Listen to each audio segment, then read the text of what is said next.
Hi, Liz. This is Mason from the Sports Sesh podcast. How are you? Good. How are you? I can't complain. As we know, you fought some very tough girls in the past: Ronda Rousey, Misha Tate, Jennifer Mayer, just to name a few. Having fought these really tough girls, do you think that gives you an advantage in this fight? Absolutely.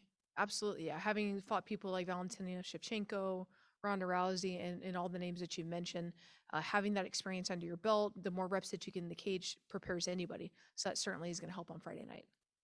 And what are your thoughts on your opponent? She's a tough opponent. She's 10-0, so it's really something I'm looking to create that first Florida record. Jay?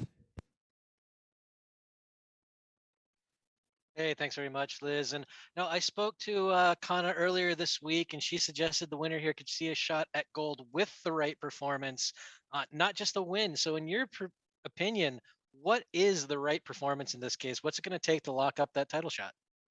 A strong finish. Even if we put on a dominant performance and it went to decision, that I don't think that's something either of us want. At least I know for myself, it's not the case. I want to finish her. I want to make that flaw in her record something that she remembers for her life. So whether it's that I'm cutting her open, or I'm ground pounding her out, and she's tapping, or I'm submitting her, it needs to be a strong finish. And this journey that you've been on in MMA, that I guess you could say you started in 2010 with your pro debut. It's been over 10 years now of active competition. There's been some twists and some turns. Can that journey ever be finished in a satisfying way, in your opinion, if you don't win gold in a major promotion? Not at all. You're absolutely correct with that. All right. Well, best of luck come Friday. Thank you. Mark? Thank you, Liz. It sometimes takes a little while for you to kind of get used to a camp, especially after a couple of fights. How has it been for you to acclimate with the new camp? And, have you kind of changed your kind of point of view when it comes to fighting in the cage? Yeah, you're absolutely correct. When you're fighting in a new camp, trying to learn the terminology with your new coaches, trying to learn the different training programs, everything, it takes a little bit of adjustment.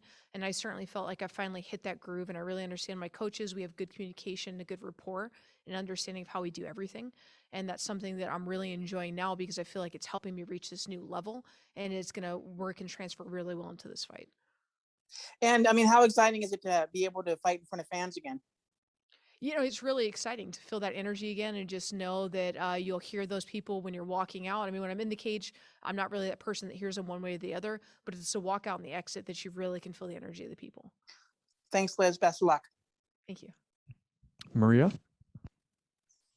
Hi, Liz. Maria with Throwing Bows Podcast. How you doing today? Good. How are you?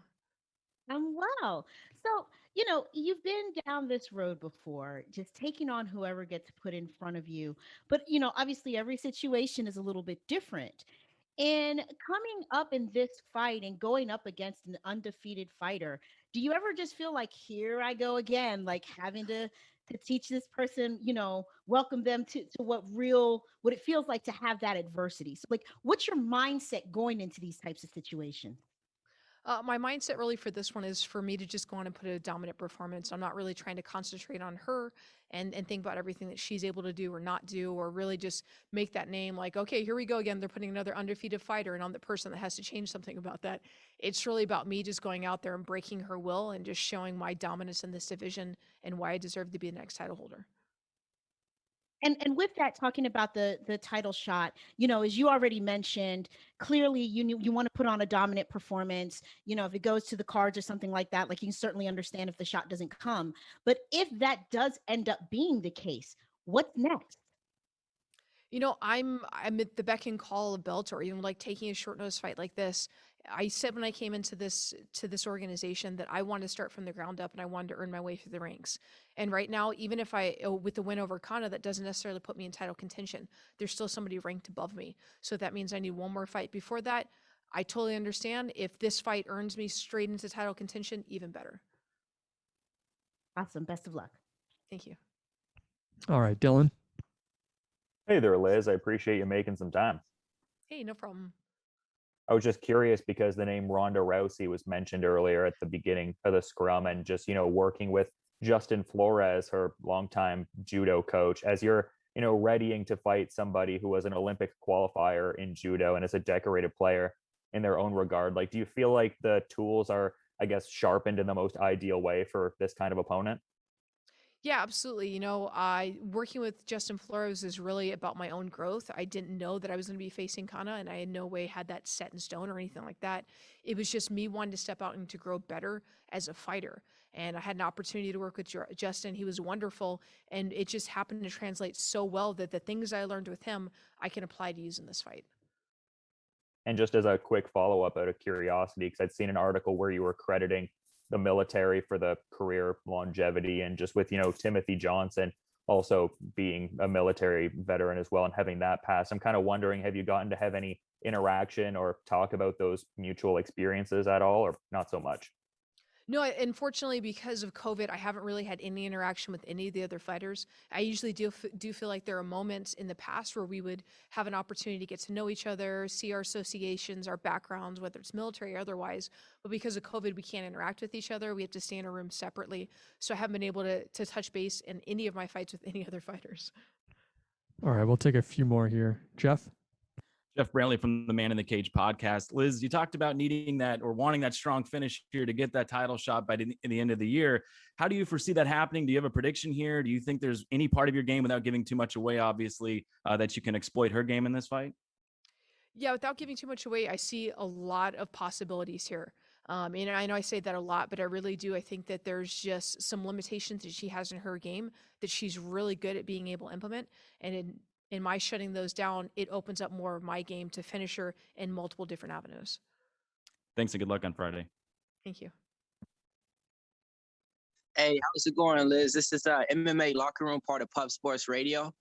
You're one of the pioneers in this women's MMA field. How does it feel now to actually get the proper deserve and respect that all the women are getting now with the, blossoming of Clarissa Shields, Kayla Harrison, Chris Cyborg, and the list goes on, and yourself on that list as well? Yeah, it's great. And I think that that's being done because of organizations like Bellator. Is they're starting to prioritize women. They're starting to see the people that have these strong skill sets. And instead of just exploiting them for the storyline that they have, they want to focus on our actual skills. And as a result for that, you're seeing them put on better performances, and they're respecting their fighters and taking care of them. And that's because of an organization like Bellator.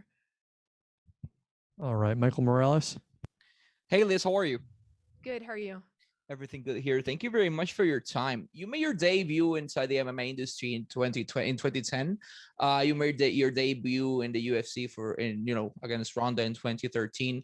As a competitor, now 11 years since you made your debut, what do you think has been the key behind your evolution as a competitor inside the MMA industry now with Bellator?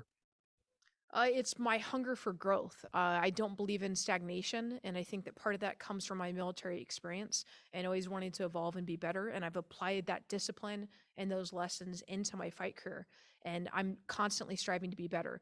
I always tell people that there are kids now that can start training at 4 years old.